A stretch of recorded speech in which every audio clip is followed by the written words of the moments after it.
presidente da República, Jair Messias Bolsonaro, esteve em Minas Gerais na última sexta-feira, 4 anos após ter sido golpeado com uma facada que quase o matou. O presidente voltou a Juiz de Fora, na zona da Mata Mineira. Ao desembarcar no aeroporto da Serrinha, Bolsonaro recebeu a bênção de um pastor no saguão do terminal.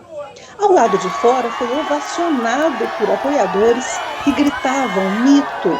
O presidente também participou de uma motociata rumo ao 2º Batalhão da Polícia Militar da cidade. O chefe do Poder Executivo cumpriu agenda no local a fim de visitar a Santa Casa de Misericórdia, onde ficou internado em setembro de 2018, depois de quase morrer.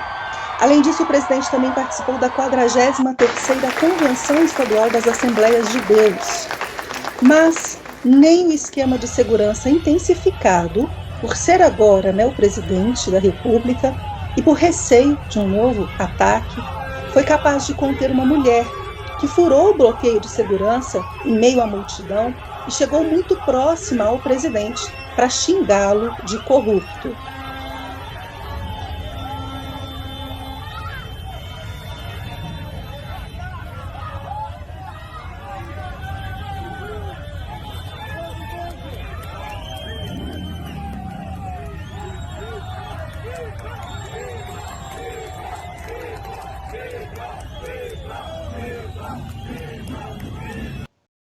Professor Maurício, eu quero começar essa com o senhor, porque de agora em diante o Gabinete de Segurança Institucional ele precisa, sim, estar muito atento nesse bloqueio ali que fecha o presidente, né? A gente não pode aí menosprezar, como a esquerda menospreza o ataque que ele sofreu em 2018, a facada, tentando até transformar em fake, facada fake, né? E se essa mulher aí tivesse de alguma forma armada, Deus me livre aí o que poderia ter acontecido, né? E ele é muito amado, é muita gente no entorno dele, então essa segurança precisa mesmo ser reforçada. Agora, uma outra observação que eu até faço antes de passar mesmo a palavra para o senhor. Ela estava numa manifestação errada, xingar o presidente corrupto. Eu acho que ela errou a manifestação que ela queria ter ido xingar alguém de corrupto, né? A palavra está com o senhor. Olha, são várias nuances que a gente precisa colocar em evidência. A primeira é a sistemática presença maciça de pessoas onde o presidente vai. Isso contrapõe de maneira absurda as pesquisas que são realizadas principalmente pelo Datafolha, né, que colocam o presidente como derrotado nas eleições de outubro. Existe uma premissa que diz que, entre outras coisas, né, resultado de eleição só se conhece depois que se conta os votos. E essa é uma questão muito importante porque até agora nós não sabemos como os votos serão contados, né? Mas a presença maciça da população nessas aparições do presidente mostra que ele tem um apelo popular imenso. Então, como é que pode as pesquisas mostrarem diferenças de até 20 pontos percentuais? Quer dizer, isso é uma coisa que foge à minha capacidade de compreensão. Então, primeira coisa, os populares, as pessoas estão com o Jair Bolsonaro. Ele voltar a Juiz de Fora, depois dessa semi-tragédia, digamos assim, né, porque ele conseguiu sobreviver, e ser recebido pela população de uma forma tão entusiástica, mostra, a meu ver, duas coisas. Primeiro, que ele não tem, ao contrário do que toda a oposição diz, nenhuma mágoa e nenhum caráter de perseguição. Ele voltou no lugar onde ele quase perdeu a vida. E, por outro lado, a população demonstrou que aquele episódio nada mais foi do que uma situação extemporânea de alguém que não pertencia àquela sociedade. Alguém de fora que foi lá exatamente motivado para fazer aquilo que lhe foi sugerido, imposto, pago, etc., etc., de um crime que até hoje não foi esclarecido, né? é uma coisa assim absurda, quer dizer, envolve um atentado contra a vida de um candidato que se elege presidente, e mesmo ele sendo presidente nesse tempo todo, nunca se chegou à conclusão do mandante do crime, das motivações, etc. Não é um lobo solitário, aquilo foi uma ação programada, e aí entra essa questão, ele precisa se precaver mais, né? Outro dia, na quinta-feira, assistindo a chegada dele no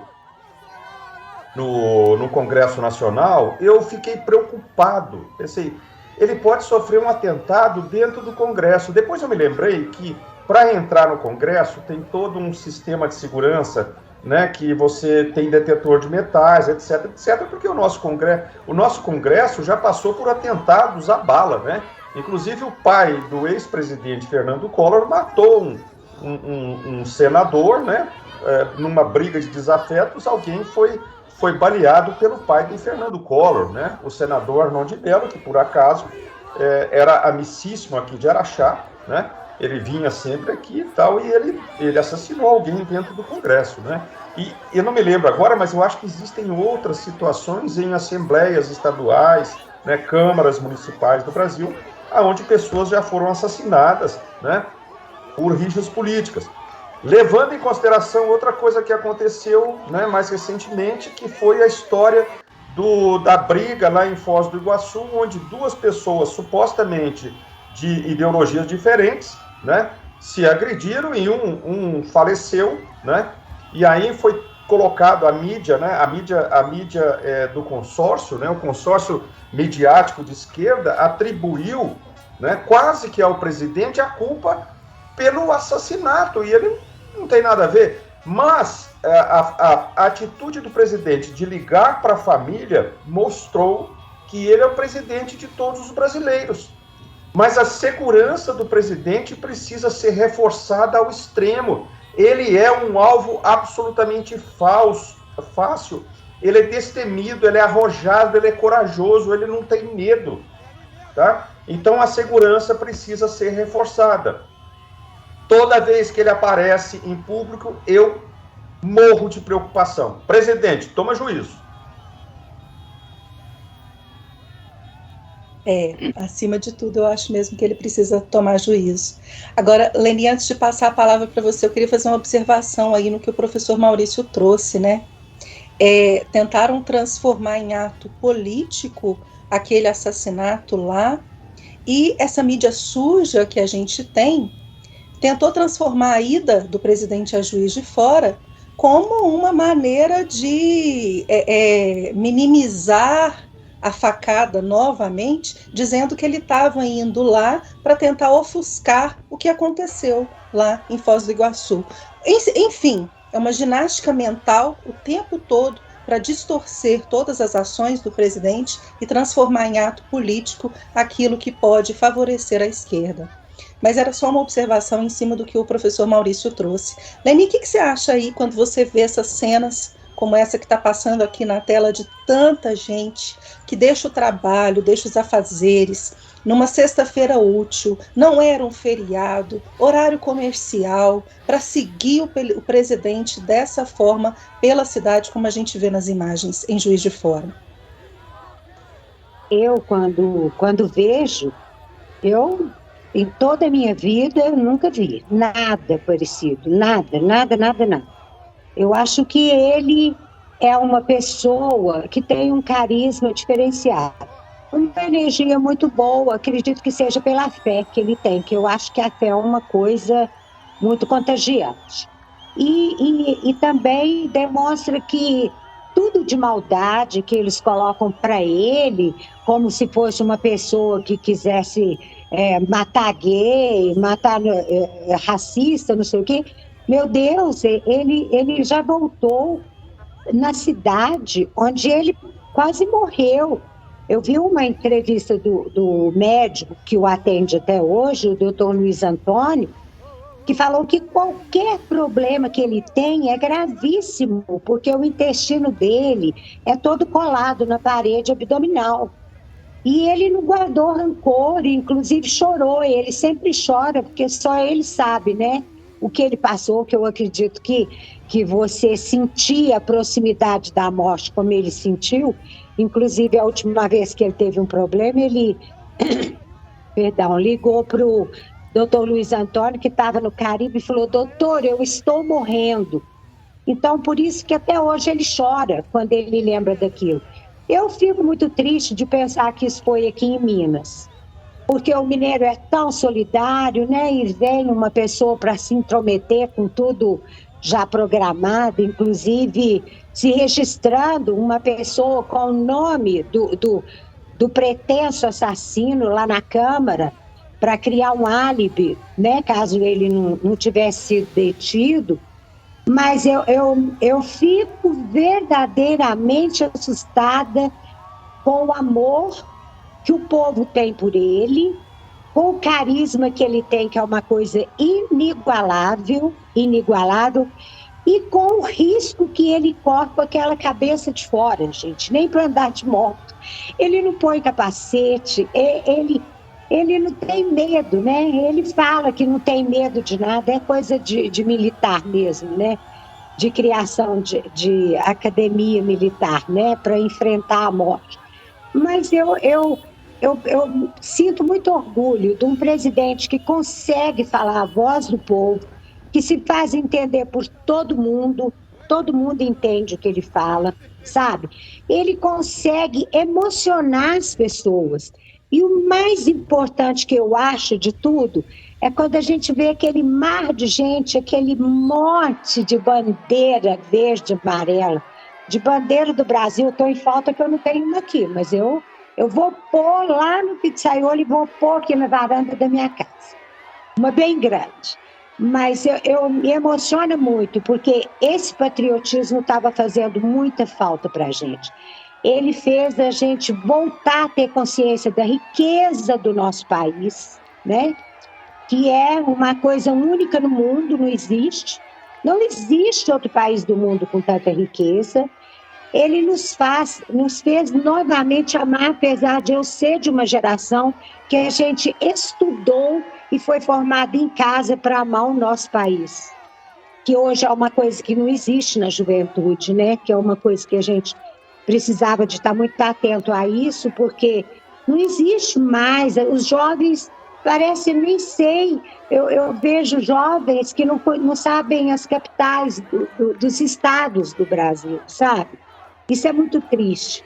E quando aquela visita especificamente de ontem, lá em Juiz de Fora, me deixou assim, eu fiquei até tarde da noite catando todos os sites que estavam mostrando, e o discurso dele lá na Santa Casa, onde ele chorou, e o jeito que ele abraçou o médico, é uma pessoa que tem sentimento, sabe? E que ama o país dele, que ama o povo, as coisas dele são tão simples, que eu nem consigo entender como eles conseguem propagar tanto ódio e tantas mentiras. É uma coisa assustadora. Professor Maurício, o senhor está querendo acrescentar algo antes da gente chamar o professor Cláudio? É o seguinte, a Leni foi muito feliz quando ela disse da nossa juventude. Pois é, Leni, acontece que a nossa juventude está seguindo a Anitta, né? A Anitta, há um certo tempo atrás, era apenas um lombrigueiro. Hoje ela desfaz a cabeça dos nossos jovens. Nessa semana, a semana passada, ela pediu ao candidato de 9 dedos que libere a maconha, libere as drogas. Então, infelizmente, os valores estão sendo usados como lombrigueiro para a mente da nossa juventude. Professor Cláudio, traz as suas observações para nós aí, da visita do presidente a Juiz de Fora, visitando o hospital, onde ele fez a cirurgia. Perdão. Eu fico até assim, achando um absurdo, né, gente? Aqueles profissionais que deram ali tudo de si para salvar a vida daquele candidato, para não perderem a vida daquele candidato, e hoje aquela facada ser aí dita pela esquerda que foi uma facada fake. Eu acho que eles devem também se sentir extremamente ofendidos, até na sua profissão também, né? por esses absurdos e deturpações que a gente vive.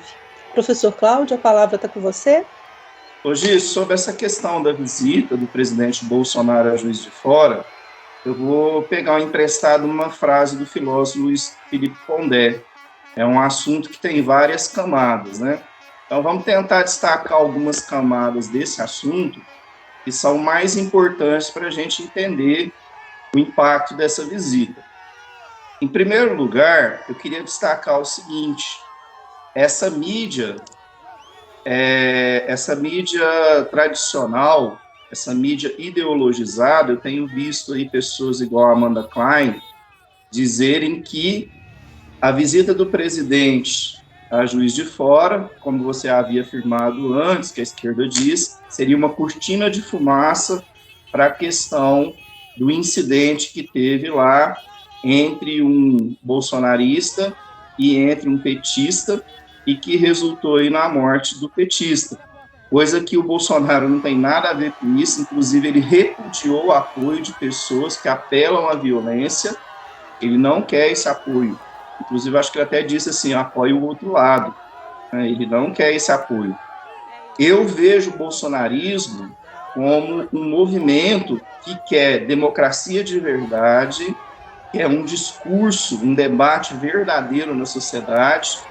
Não é essa hegemonia que a esquerda quer, que todo mundo concorda com a esquerda ou é atacado, desconstruído, se não concordar. O que a esquerda quer é isso. O que o Bolsonaro quer é que as pessoas tenham direito à voz, que as pessoas tenham o direito de se posicionar diante das coisas e que sejam respeitadas diante as suas opiniões. Então, eu não vejo nele esse autoritarismo de querer obrigar as pessoas à força, através da violência, a aderirem às ideias conservadoras. Pelo contrário, eu vejo ele fazer isso conquistando as pessoas pelas palavras, pelas atitudes e pelos atos dele. E salta aos olhos, né? Salta aos olhos como que o presidente consegue mobilizar voluntariamente um grande número de apoiadores, estimulando o patriotismo dessas pessoas. São pessoas que, como eu, aqui em Uberaba, eu fui em todas as manifestações do presidente, são pessoas que, como eu, têm o orgulho de dizer, eu vou de graça, não estou ganhando pão com mortadela, não estou ganhando R$50, eu vou porque eu acredito que o bolsonarismo é um movimento que está trabalhando pela melhoria do meu país, pela preservação da liberdade, pela preservação dos nossos valores. E eu estou repetindo de novo, porque a gente precisa repetir. Esses valores têm sido relativizados nas últimas décadas, têm sido colocados em segundo plano, e são valores civilizatórios: família, religião e a moral, que é a nossa capacidade de diferenciar o certo do errado. É isso que a esquerda vem tentando destruir para fragilizar a população e tornar ela mais fácil de ser dominada. É através da destruição desses valores que a esquerda tem atacado a democracia.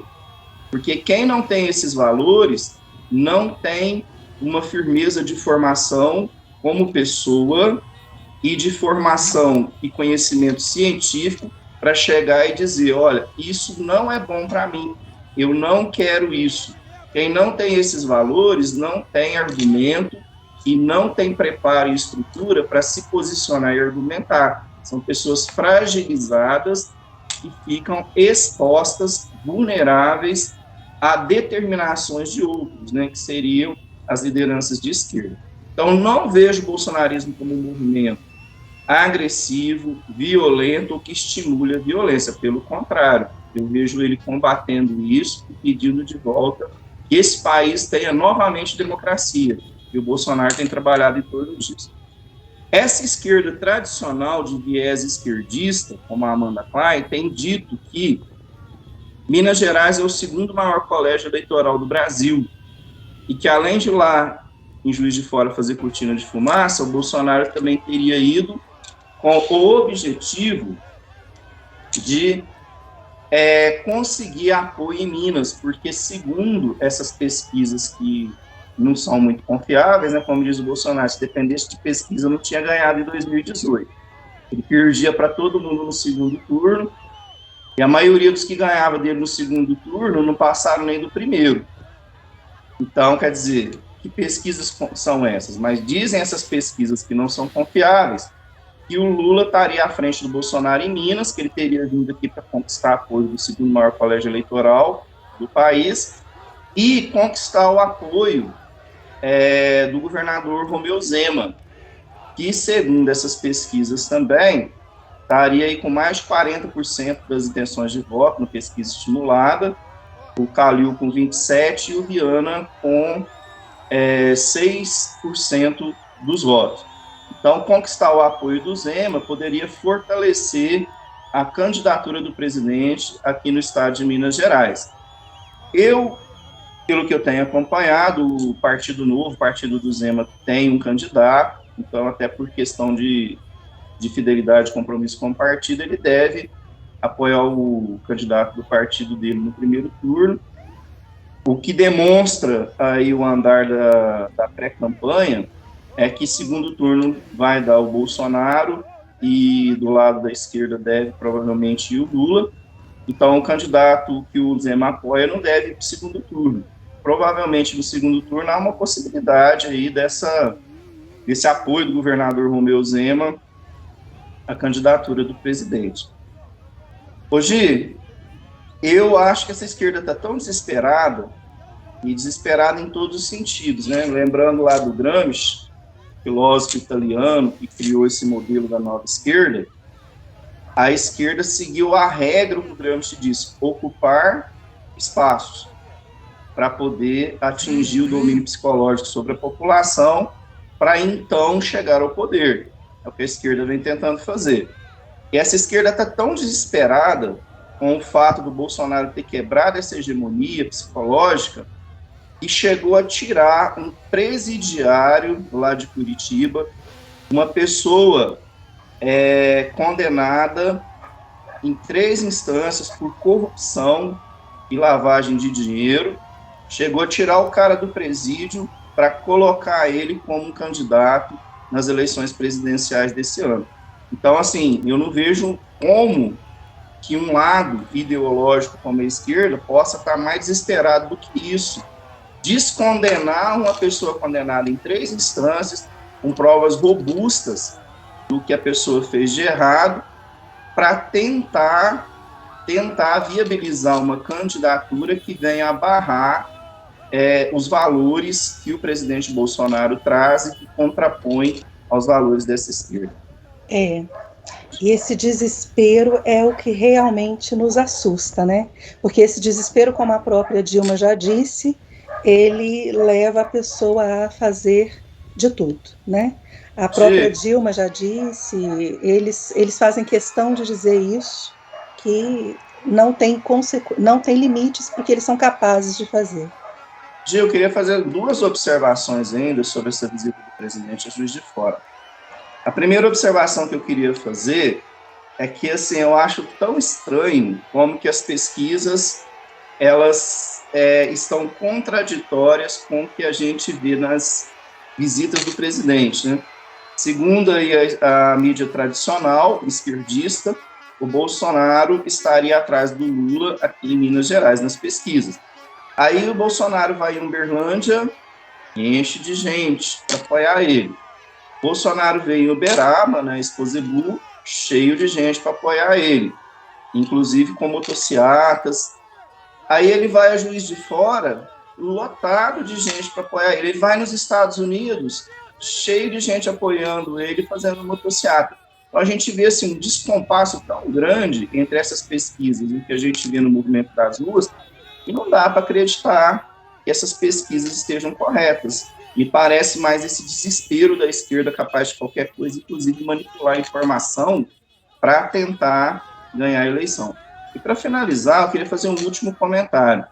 Lá em Juiz de Fora, o presidente participou de uma conferência de igrejas evangélicas e ele fez um discurso, e esse discurso me chamou bastante atenção. O primeiro ponto que me chamou a atenção nesse discurso dele é a necessidade que ele destacou de elegermos pessoas conservadoras, pessoas de direita nessa eleição, para garantir e nós vamos conseguir reavivar, trazer novamente e fortalecer aqueles valores que eu estou insistindo de novo: família, religião e moral, que a esquerda vem relativizando há muito tempo. O Bolsonaro conseguiu fortalecer isso nesses últimos anos de governo dele. Uma volta dessa esquerda seria o enfraquecimento e o combate pela esquerda desses valores. Nós teríamos um retrocesso muito grande do que nós conquistamos nesses últimos 4 anos.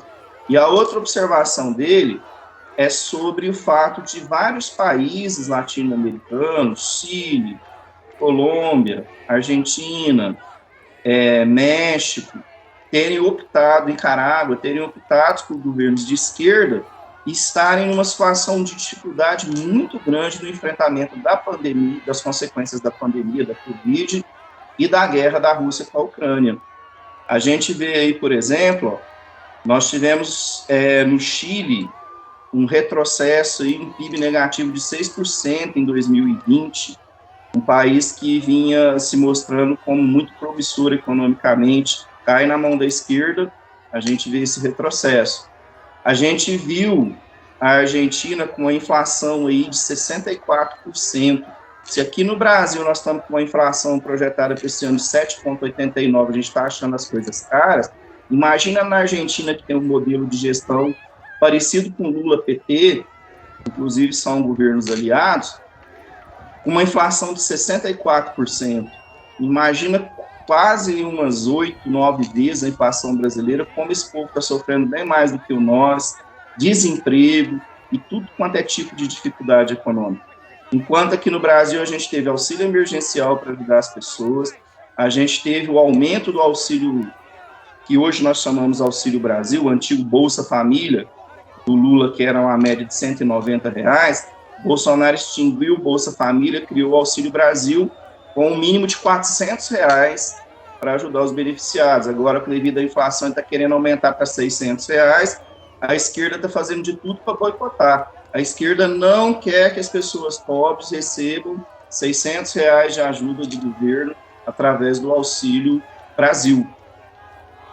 Então, olha só, a gente está vendo tanto de coisa que o presidente tem feito para minimizar o sofrimento das pessoas durante a pandemia, e muita gente, às vezes, não está nem sabendo, né? Isso não está nem sendo divulgado, por quê? Porque, tirando aí o X da questão, tirando a Jovem Pan, a mídia, ela esconde informação porque a maioria da mídia é esquerdista e é tendenciosa. É só desconstruir a imagem do presidente. E última observação, Gil. O presidente, eu não posso dizer, porque ainda não existem provas, que a esquerda planejou aquela facada em 2018. Mas uma coisa eu posso dizer, aquela facada, de certa forma, é fruto do discurso de ódio que a esquerda tem feito a todos os seus opositores políticos. Porque quem não concorda com a esquerda e quem a confronta é desconstruído, sua imagem é destruída e a pessoa é colocada como se fosse um monstro. E aí vai aparecer, devido a esse discurso de ódio, pessoas que dão facada, igual deram no Bolsonaro, igual a Adélio fez, pensando que estava destruindo um monstro. Enquanto, na verdade, esse monstro foi criado por um discurso de ódio, porque a pessoa não é um monstro. É o verdadeiro discurso de ódio, e esse não tem espaço para ser investigado no nosso Supremo Tribunal Federal.